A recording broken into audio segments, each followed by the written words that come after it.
નમસ્તે. એક યુવાન હતો. તેને કામ કરવું કશું ગમે નહીં, પણ એને ખાવાનું રોજ જોઈએ.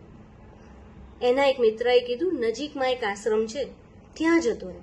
આશ્રમમાં તને ખાવાની પણ કોઈ ઝંઝટ નહીં પડે અને કામ તો તારે કરવું જ નહીં પડે.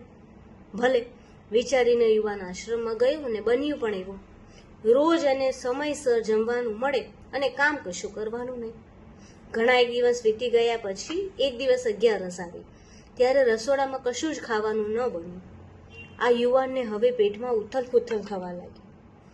ગુરુજીને પૂછ્યું, ગુરુજી, આજે કેમ કશું બન્યું નથી? મને તો ખૂબ ભૂખ લાગે છે, શું કરું? ગુરુજીએ કીધું, રસોડામાં સામાન પડ્યો છે, આશ્રમની બહાર જઈ તને જે ભાવે એ બનાવીને તું ખાજે. ભલે કહીને રસોડામાંથી સામાન લઈને બહાર ગયો. રસોઈ બનાવી અને ગુરુજીના શબ્દો એ રોજના યાદ આવ્યા કે જમતા પહેલા પ્રભુને બોલાવવા. ભગવાન, ચલો જમવા. એણે પણ જમવાનું બનાવીને પ્રભુને બોલાયા. આ વિનંતી જોઈને ભગવાન ખુશ થઈ ગયા. ભગવાન જાતે પ્રગટ થયા.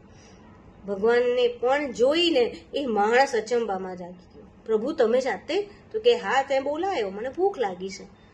કે લો, મેં તો એક જ વ્યક્તિનું બનાવ્યું હતું, તમે જમી લો, હું આજે ભૂખ્યો રહીશ. ભગવાને એનો ભાવ જોઈને જમી પણ લીધું. કંટાળીને ઘરે આવ્યો. થોડા દિવસ વીતી ગયા પછી પાછા 11 આવી.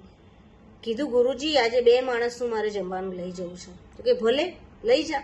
સીધું સામાન લઈને ગયો ને ફરી એણે 2 માણસની રસોઈ બનાવી. કીધું, પ્રભુ, ચલો જમવા. ભગવાન આજે પોતાની પત્ની સાથે આવ્યા. પત્નીને જોઈને પેલો યુવાન કહે છે, મેં તો રસોઈ બેની જ બનાવી હતી. એક કામ કરો, તમે 2 જમી લો, હું નથી જમતો. આમ કરતા ઘણી જગ્યાએ વીતી ગયા પછી હવે પેલાને થયું કે હું ઘણો બધો સામાન લઈ જાઉં. જો ભગવાન ઘણા બધાને લઈને આવશે તો શું કરીશ? ઘણો બધો સામાન લઈ જતો હતો તો ગુરુજીએ પૂછ્યું, આટલો બધો સીધું જ લઈને ક્યાં જાય છે? તો કહે છે, ભગવાન ગમે ત્યારે ગમે તેને લઈને આવશે તો શું કરીશ? એક કામ કરું છું, વધારે લઈ જાઉં. ગુરુજીને હવે શંકા પડી.